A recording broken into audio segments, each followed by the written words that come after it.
नमस्कार। हम रासायनिक अभिक्रियाओं के प्रकारों के अंतर्गत आज विस्थापन अभिक्रिया के बारे में जानेंगे। पिछले बिंदु में हमने संयोजन एवं वियोजन अभिक्रिया के बारे में जाना। आज का हमारा विषय बिंदु है विस्थापन अभिक्रिया। क्या है विस्थापन अभिक्रिया, इसके बारे में आज हम जानेंगे। तो जब कोई एक तत्व दूसरे तत्व को उसके यौगिक से या उसके लवण विलयन से हटा दे या विस्थापित कर दे, तो इस प्रकार की रासायनिक अभिक्रिया को विस्थापन अभिक्रिया कहते हैं। या इस प्रकार की रासायनिक अभिक्रिया विस्थापन रासायनिक अभिक्रिया कहलाती है।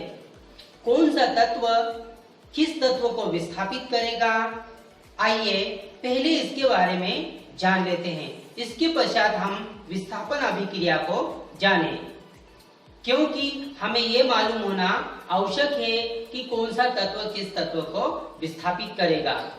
तो हम सक्रियता श्रेणी के माध्यम से जानेंगे। इसके पश्चात हम विस्थापन अभिक्रिया को जानेंगे। तो सक्रियता श्रेणी को याद रखने का एक आसान तरीका है। मैं एक आसान तरीका बताता हूं, उसके पश्चात हम विस्थापन अभिक्रिया को जानेंगे। एक छोटी सी ट्रिक है, पो सो के म ए ज लो टी स। याद रखना बहुत ही आसान है। पोसोकेम एज़लोटिस। यहां पर हाइड्रोजन से नीचे ता पा र स्व, तापारस्व। इन्हें भी याद रखना बहुत आसान है। पो से पोटेशियम, पोटेशियम का संकेत के सक्रियता श्रेणी को ये याद रखने का तरीका है।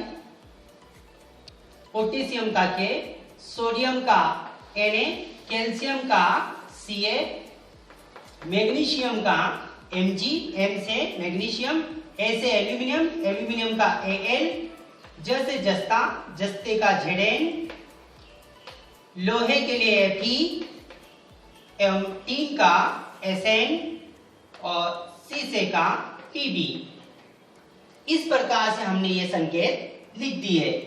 तो पोटेशियम का संकेत के, सोडियम का संकेत Na, कैल्शियम का Ca और मैग्नीशियम का Mg। इस प्रकार से हमने सभी के संकेत लिख दिए। तो याद रखना बहुत आसान है। पोसोकेम एज़लोटिस।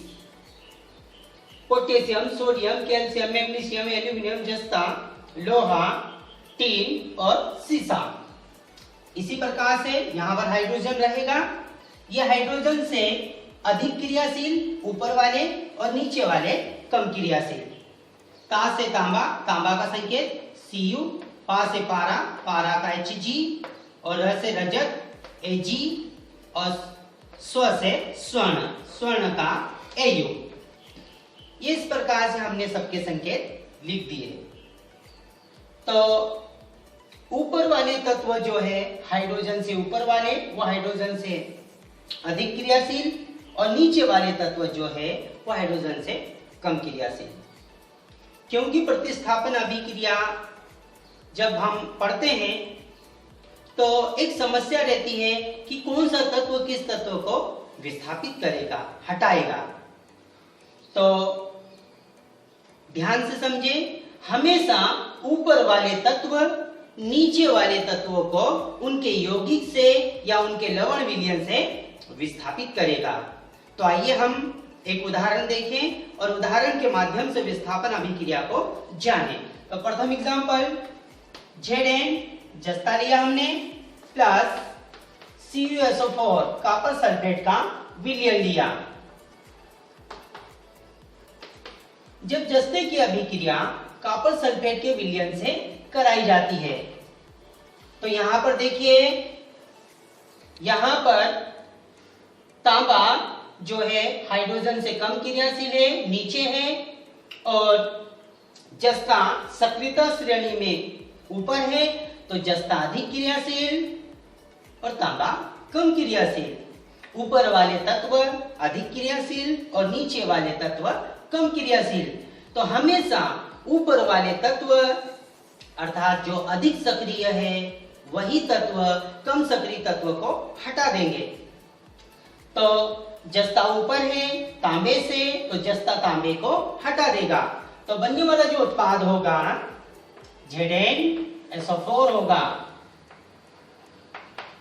ZnSO4 होगा, जस्ता कॉपर को हटा देगा और कॉपर प्रतिस्थापित हो जाएगा इस प्रकार से। तो विस्थापन अभिक्रिया को या प्रतिस्थापन अभिक्रिया को जानना या समझना बहुत ही आसान है, परंतु उसके पहले हमें सक्रियता श्रेणी के बारे में जानकारी होना आवश्यक है। और अन्य उदाहरण ले लेते हम।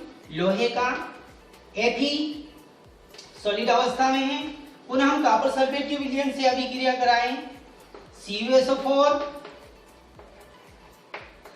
द्रव्य विलयन, जब लोहे की अभिक्रिया कॉपर सल्फेट के विलयन से कराएं। पुनः हम देख रहे हैं लोहा ऊपर है और तांबा नीचे है, तो लोहा तांबे को विस्थापित कर देगा। अतः कॉपर सल्फेट के यौगिक में से कॉपर हट जाएगा और उसके स्थान पर लोहा आ जाएगा।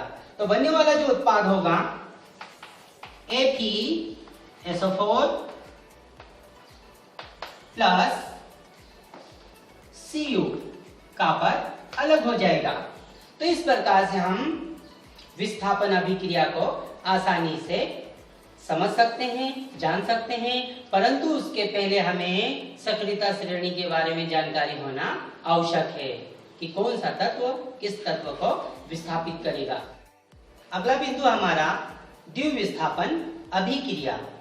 ऐसी अभिक्रियाएं जिनमें अभिकारकों के आयनों के मध्य आदान प्रदान हो, ऐसी अभिक्रियाओं को द्विविस्थापन अभिक्रियाएं कहते हैं। उदाहरण के तौर पर barium chloride BaCl2 plus sodium sulphate NO2SO4 दोनों के आपस में अभिक्रिया कराएं तो बनने वाला उत्पाद बेरियम सल्फेट होगा और सोडियम क्लोराइड पृथक हो जाएगा। बेरियम क्लोराइड द्रव्य विलयन, सोडियम सल्फेट भी द्रव्य विलयन होगा। तो बेरियम क्लोराइड और सोडियम सल्फेट की आपस में अभिक्रिया कराएं तो बनने वाला उत्पाद बेरियम सल्फेट होगा। BaSO4 plus NaCl।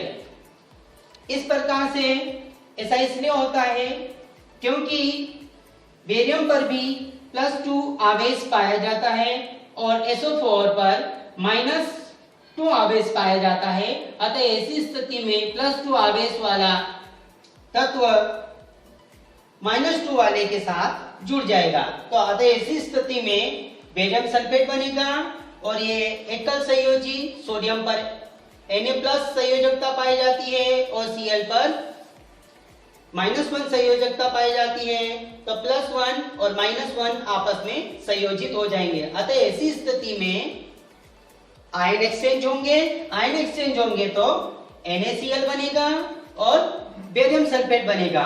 Barium sulphate के अवक्षेप बनेंगे सॉलिड अवस्था में और ये द्रव्य विलयन में। तो इस प्रकार से बेरियम क्लोराइड और सोडियम सल्फेट के आपस में अभिक्रिया कराएं तो बेरियम सल्फेट बनेगा और सोडियम क्लोराइड पृथक हो जाएगा। यह द्विविस्थापन अभिक्रिया का एक उदाहरण है। धन्यवाद।